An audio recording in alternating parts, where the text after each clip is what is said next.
Bismillahirrahmanirrahim. Assalamualaikum warahmatullahi wabarakatuh. Perkenalkan, nama saya Rahmawati. Baiklah, langsung saja saya di sini akan mempresentasikan materi saya yang berjudul konsep produksi, distribusi, dan konsumsi. Poin pertama yaitu produksi. 1. Pengertian produksi.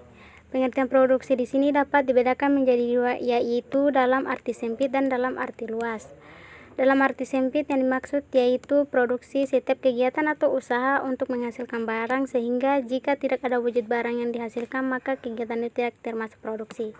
Sedangkan dalam arti luas yang dimaksud di sini yaitu setiap kegiatan atau usaha untuk menciptakan atau meningkatkan nilai kegunaan suatu barang. Suatu barang dapat dikatakan memiliki nilai kegunaan apabila barang tersebut dapat memenuhi kebutuhan manusia. Nilai barang dan jasa dapat dibedakan menjadi dua, yaitu nilai objektif dan subjektif. Nilai objektif di sini yaitu kesanggupan barang untuk memuaskan kebutuhan manusia. Misalnya, sepiring nasi dapat memenuhi kebutuhan manusia akan makanan. Sedangkan nilai subjektif yaitu yang diberikan seseorang kepada suatu barang tertentu untuk memuaskan kebutuhannya. Tindakan untuk menciptakan atau menambah nilai guna suatu barang dapat dilakukan dengan cara 1. Kegiatan untuk menciptakan barang baru. Kegiatan untuk menciptakan barang baru di sini misalnya kegiatan pertanian, perikanan, peternakan, dan pertambangan. Yang kedua, kegiatan mengubah cara bentuk. Kegiatan mengubah cara bentuk di sini yaitu meningkatkan kegunaannya, misalnya kayu diubah menjadi kursi, lemari, dan meja. Yang ketiga, kegiatan memindahkan barang dari satu tempat ke tempat yang lain yang memerlukan sehingga barang tersebut kegunaannya meningkat. Misalnya pasir di sungai dipindahkan ke kota tempat pembangunan. Yang keempat, mengatur waktu penggunaan suatu barang. Misalnya padi waktu panen harganya murah, kemudian disimpan dalam gudang dan pada saat musim paceklik padi tersebut dijual. Yang kelima, kegiatan memindahkan hak milik sehingga kegunaannya meningkat, misalnya melalui perdagangan. Misalnya sebuah cangkul dan sabit yang masih dimiliki oleh toko kegunaannya kurang. Setelah dibeli dan menjadi milik petani, maka kegunaannya meningkat. Yang keenam, kegiatan menyediakan jasa. Misalnya, tindakan yang dilakukan seorang dokter ketika sedang merawat pasien, seorang guru yang sedang mengajar murid-muridnya, kegiatan pembekalan, persewaan, perbankan, asuransi, dan sebagainya. Dengan memperhatikan pengertian produksi dalam arti luas, maka kita dapat mendapatkan gambaran bahwa tidak semua kegiatan produksi berupa perubahan bentuk.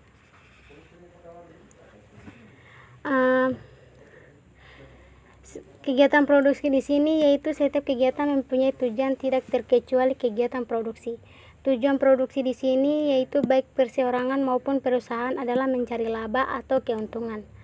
Laba akan diperoleh apabila penerimaan dari hasil penjualan barang yang dihasilkan lebih banyak daripada biaya yang dikeluarkan untuk menghasilkan barang tersebut.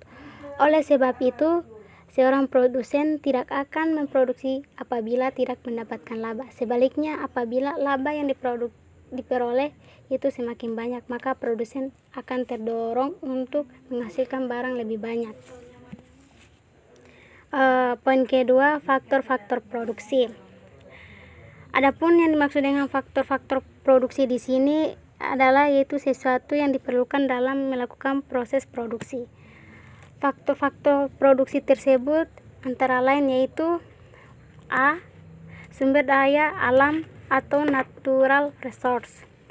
Yang dimaksud sumber daya alam adalah yaitu segala sesuatu yang disediakan oleh alam yang dapat digunakan manusia dalam memenuhi kebutuhannya. Sumber daya alam ini dapat berupa tanah, pasir, hewan, bahan-bahan tambang, dan sebagainya. Sumber daya alam di sini dapat dikelompokkan menjadi dua, yaitu sumber daya alam yang dapat diperbarui dan sumber daya alam yang tidak dapat diperbarui. Sumber alam yang dapat diperbarui yaitu kekayaan alam yang dapat diremajakan atau diusahakan kembali. Misalnya hutan dapat diremajakan kembali melalui reboisasi, hewan dapat dikembangbiakan sehingga jumlahnya memenuhi kebutuhan. Sedangkan sumber daya alam yang tidak dapat diperbarui yaitu kekayaan alam yang tidak dapat diremajakan atau diusahakan kembali. Apabila sumber daya alam tadi sudah habis, maka tidak dapat diusahakan kembali sehingga pemakaiannya harus diperhitungkan benar-benar dengan tetap menjaga kebutuhan di masa yang akan datang dan tidak merugikan generasi yang akan datang. Contoh, sumber daya alam yang tidak dapat diperbarui antara lain minyak bumi, batu bara, besi, dan sebagainya. Bagian B, sumber daya manusia atau human resource. Sumber daya manusia di sini yaitu kemampuan atau usaha manusia baik yang berupa jasmani maupun rohani yang digunakan untuk meningkatkan nilai guna suatu barang. Sumber daya manusia dapat dibedakan menjadi dua, yaitu tenaga kerja rohani dan tenaga kerja jasmani. Tenaga kerja rohani di sini yaitu melakukan pekerjaan dengan menggunakan pikiran, misalnya seorang pemimpin, perusahaan, pengarang, dan sebagainya. Sedangkan tenaga kerja jasmani yaitu tenaga kerja yang dalam melakukan pekerjaannya tidak melakukan pekerjaannya banyak menggunakan kemampuan fisik, antara lain buruh, kuli, tukang becak. Di lain pihak, tenaga kerja jasmani dan tenaga kerja yang dalam melakukan pekerjaannya banyak menggunakan kemampuan fisik. Di lain pihak, tenaga kerja dapat juga dibedakan menjadi tiga, yaitu 1. Tenaga kerja terdidik.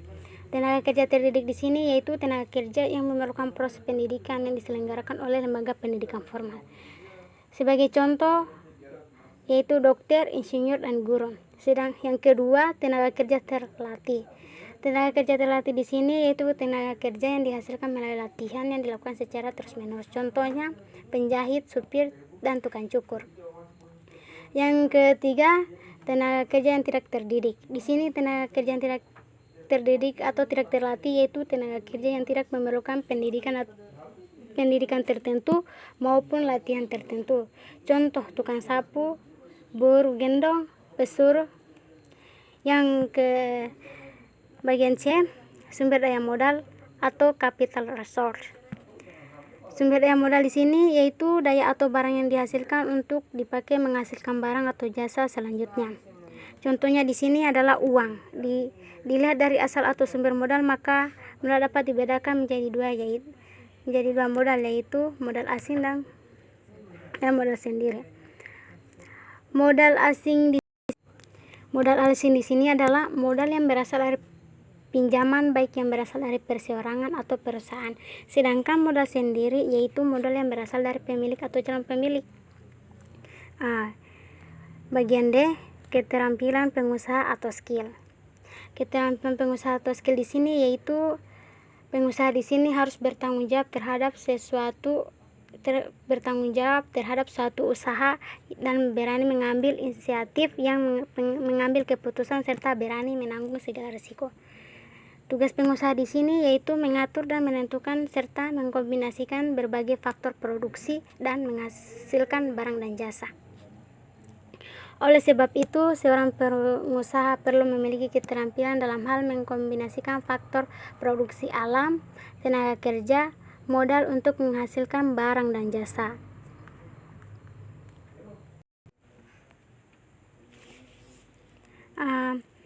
Pada masyarakat yang masih tradisional, kebutuhan mereka sederhana dan relatif terbatas. Sedangkan pada masyarakat sudah maju, kebutuhan mereka bermacam-macam. Oleh sebab itu, produksi harus ditingkatkan atau diperluas guna menambah jumlah dan jenis barang yang diproduksi maupun untuk meningkatkan kualitas barang. Untuk memperluas produksi dapat dilakukan dengan 3 cara. Yang pertama yaitu ekstensifikasi. Ekstensifikasi di sini yaitu meningkatkan produksi dengan cara menambah atau memperluas faktor produksi yang digunakan. Contoh untuk meningkatkan produksi pertanian dilakukan dengan cara menambah luas lahan pertanian. Yang kedua, intensifikasi. Intensifikasi di sini yaitu meningkatkan produksi dengan cara meningkatkan produktivitas tanpa menambah faktor produksi. Misalnya di bidang pertanian, untuk meningkatkan produksi digunakan bibit unggul. Yang ketiga, diverifikasi. Diverifikasi di sini yaitu meningkatkan produksi dengan cara menambah jenis hasil produksi. Barang-barang yang dihasilkan ditambah jenis atau mutunya sehingga akan meningkatkan nilai produksi. Misalnya di bidang pertanian, sawah tidak hanya ditanami satu jenis tanaman tetapi dari berbagai jenis tanaman. Poin bagian B yaitu distribusi. Pengertian distribusi di sini yaitu semua kegiatan untuk menyalurkan atau memindahkan barang dan jasa dari produsen ke konsumen. Produsen adalah mereka yang menghasilkan barang atau jasa, sedangkan konsumen adalah mereka yang menggunakan memakai barang jasa. Dalam kenyataan hidup, produsen dan konsumen tidak selalu ada di wilayah yang sama. Mungkin letak produsen berada di luar kota, sedangkan tempat tinggal konsumen berada di kota atau sebaliknya. Barang-barang yang diproduksi tidak akan berguna jika jauh dari konsumen. Oleh karena itu, barang-barang tersebut harus didekatkan kepada konsumen dengan cara disalurkan atau distribusikan. Lembaga atau yang bertugas mensalurkan barang dari produsen ke konsumen disebut distributor. Poin kedua yaitu fungsi distribusi. Fungsi distribusi di sini yaitu menyalurkan barang-barang dari produsen ke konsumen. Bagian B, membantu memperlancar pemasaran sehingga barang-barang yang dihasilkan produsen dapat segera terjual kepada konsumen. Di dalam kegiatan distribusi ini, faktor waktu memegang peranan yang penting. Kegunaan barang akan maksimal jika barang yang dibutuhkan itu dapat diperoleh pada saat diperlukan. Sebaliknya, distribusi yang tidak tepat waktunya akan menimbulkan kerugian bagi produsen atau konsumen, yaitu produsen kehilangan keuntungan dan konsumen kepuasannya berkurang. Misalnya menjelang hari raya, banyak penduduk yang memerlukan baju baru. Seandainya distribusi pakaian terlambat, maka pakaian tidak terjual sehingga perusahaan kehilangan keuntungan. Sementara itu, banyak orang yang kecewa karena tidak dapat mengenakan baju baru di hari raya. Poin ketiga, saluran distribusi. Saluran distribusi ini menurut pendapat Vernon dan Jackson tahun 1994 sebagaimana dikemukakan oleh Winaputra 2003. Jenis saluran distribusi berdasarkan intensitas yang dibagi menjadi 3, yaitu bentuk intensitas. Bentuk intensif yaitu jenis saluran yang memanfaatkan banyak pedagang besar dan kecil. Yang kedua, bentuk selektif. Bentuk selektif di sini yaitu jenis barang distribusi yang hanya memanfaatkan beberapa grosir dan sejumlah kecil pengecer. Yang ketiga, bentuk eksklusif, yaitu saluran distribusi yang hanya melibatkan satu perantara dalam lingkungan masyarakat tertentu untuk menangani produk. Saluran distribusi yang sekarang ini kita jumpai dapat dibagi menjadi 2, yaitu saluran langsung dan saluran tidak langsung. Saluran distribusi yang tidak langsung ini yaitu dibagi menjadi 2, yaitu dari produsen ke pengecer ke konsumen dan dari produsen ke grosir ke pengecer ke konsumen. Sedangkan saluran distribusi langsung yaitu produsen ke konsumen. Biasanya hanya sedikit barang yang dipasarkan secara langsung. Misalnya seorang petani menjual berasnya ke konsumen dengan cara dibawa sendiri ke pasar, atau peternak penghasil susu menjualnya sendiri dengan cara pergi ke rumah-rumah dengan sepedanya. Poin keempat, lembaga-lembaga distribusi. Lembaga-lembaga distribusi di sini yaitu ada 4.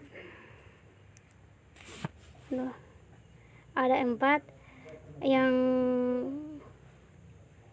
pertama, grosir. Yang dimaksud dengan grosir di sini yaitu pedagang perantara yang membeli barang dan dagangan untuk dijual kembali terutama kepada pengusaha lain, bukan kepada konsumen. Grosir di sini berfungsi untuk mengumpulkan dan menyebarkan barang produksi. Yang kedua, agen. Agen di sini yaitu pedagang perantara yang tidak membeli dan memiliki barang yang mereka jual. Agen biasanya dibayar dengan suatu komisi berdasarkan volume penjualnya. Yang ketiga, pedagang eceran. Pedagang eceran di sini yaitu pedagang yang membeli barang-barang dari produsen atau grosir kemudian menjualnya kepada konsumen. Pedagang eceran meliputi semua kegiatan yang berkaitan dengan penjualan barang dan jasa untuk konsumen terakhir. Poin kelima, alat-alat distribusi. Untuk memperlancar pelaksanaan distribusi diperlukan alat-alat. Antara lain yaitu alat pengangkut. Alat pengangkut sini berguna untuk memindahkan atau menyalurkan barang dari satu tempat ke tempat yang lain. Yang kedua, alat penyimpangan atau gudang. Alat penyimpangan atau gudang ini diperlukan untuk menyimpan barang yang belum terjual serta untuk menampung barang yang belum tersalurkan. Sedangkan yang poin ketiga yaitu alat promosi. Alat promosi di sini yaitu alat yang sangat penting dalam perdagangan, yaitu di mana usaha untuk memperkenalkan barang-barang kepada masyarakat umum melalui promosi. Diharapkan masyarakat umum sebagai konsumen tertarik sehingga konsumen ada minat untuk membeli. Poin ketiga yaitu konsumsi. Konsumsi di sini yaitu mempunyai pengertian yaitu tindakan manusia untuk mengurangi atau menghabiskan guna suatu barang selama masih hidup. Manusia memerlukan konsumsi baik yang tinggal di daerah pedesaan maupun tinggal di perkotaan. Secara garis besar barang konsumsi dibedakan menjadi dua, yaitu barang konsumsi yang gunanya habis dalam satu kali pemakaian sehingga setelah digunakan barang tersebut menjadi tidak berguna lagi, contoh makanan, minuman. Poin kedua, barang konsumsi yang digunakan akan habis secara berangsur-angsur dan akhirnya akan rusak atau habis kegunaan, misalnya meja, kursi, pakaian, sepatu. Yang poin selanjutnya yaitu faktor-faktor yang mempengaruhi orang yang melakukan konsumsi. Ada beberapa faktor yang mempengaruhi besar kecilnya konsumsi seseorang, antara lain yaitu tersedianya barang-barang yang dibutuhkan. Tersedianya barang-barang dibutuhkan di sini yaitu banyak sedikitnya barang yang akan dikonsumsi akan mempengaruhi konsumsi seseorang. Apabila barang yang tersedia jumlahnya sedikit, maka mereka akan berusaha mengurangi konsumsi. Yang kedua, harga barang. Harga barang di sini yaitu tinggi rendahnya barang konsumsi akan mempengaruhi banyak yang sedikit konsumsi seseorang. Jika harga barang konsumsinya tinggi, maka konsumsi akan berkurang, dan sebaliknya jika harga barangnya rendah, maka konsumsi mereka bertambah. Yang ketiga, penghasilan atau pendapatan. Di sini penghasilan atau pendapatan, tinggi rendahnya penghasilan atau pendapatan seseorang akan mempengaruhi banyak sedikitnya konsumsi. Jika seseorang memiliki penghasilan tinggi, artinya seorang tersebut memiliki daya beli yang banyak, sehingga mereka mampu membeli barang dalam jumlah yang banyak, sehingga konsumsi juga banyak. Sebaliknya, jika pendapatan seseorang rendah, artinya daya beli yang dimilikinya juga rendah dan barang yang dibelinya juga sedikit, sehingga konsumsi juga sedikit. Kebutuhan hidup manusia tidak terbatas, sedangkan penghasilan atau pendapatan, maka tidak mungkin semua kebutuhan dapat terpenuhi. Oleh karena itu, kebutuhan manusia perlu dikelompokkan berdasarkan atas penting dan tidak pentingnya kebutuhan orang yang bersangkutan. Kebutuhan penting atau kebutuhan yang mendesak harus didahului untuk dipenuhi, sedangkan kebutuhan yang kurang penting atau kurang mendesak dapat ditunda. Urutan kebutuhan seseorang disusun berdasarkan tingkat skala kebutuhan setiap orang tidak sama, mengingat tingkat kepentingan kebutuhan juga tidak sama. Contohnya skala kebutuhan untuk seseorang sebagai berikut, yaitu kebutuhan pertama makan, kedua pakaian, ketiga tempat tinggal, keempat kesehatan, kelima pendidikan, keenam sosial, keenam hiburan, ketujuh menabung, dan lain-lain. Yang ketiga, nilai suatu barang. Nilai suatu barang di sini yaitu menjelaskan kemampuan suatu barang untuk ditukarkan dengan barang yang lain serta kemampuan barang untuk mendapatkan dipakai memenuhi kebutuhannya. Suatu barang di sini dapat dikatakan mempunyai nilai apabila barang tersebut mempunyai kemampuan yang dipakai atau dapat ditukarkan dengan barang atau jasa yang lain. Sehubungan dengan hal tersebut, maka nilai suatu barang dibedakan menjadi dua, yaitu nilai tukar. Nilai tukar di sini yaitu nilai tukar kemampuan suatu barang untuk dapat dilakukan dengan barang lain.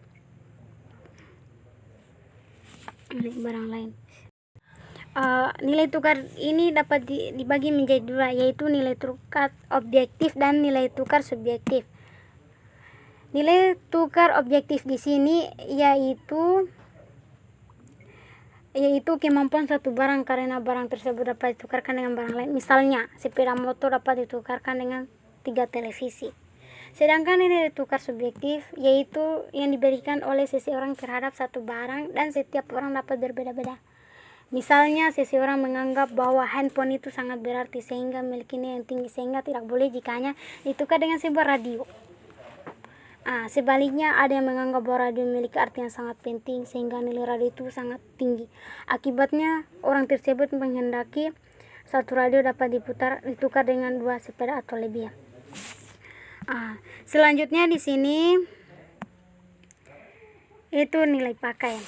Nilai pakai di sini yaitu kemampuan suatu barang untuk dapat dipakai dalam rangka memenuhi atau memuaskan kebutuhan manusia. Nilai tukar dapat dibagi menjadi 2, yaitu nilai pakai objektif dan nilai pakai subjektif. Nah, nilai pakai objektif di sini adalah kemampuan suatu barang untuk memenuhi kebutuhan manusia. Misalnya listrik memiliki kemampuan untuk memenuhi kebutuhan manusia untuk penerangan. Sedangkan nilai pakai subjektif yaitu diberikan oleh seseorang terhadap satu barang karena barang tersebut dapat dipakai untuk memenuhi kebutuhannya.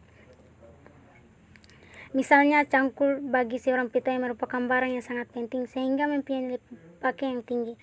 Sedangkan cangkul bagi seorang guru merupakan barang yang kurang berarti karena kurang berguna untuk memenuhi kebutuhan seorang guru.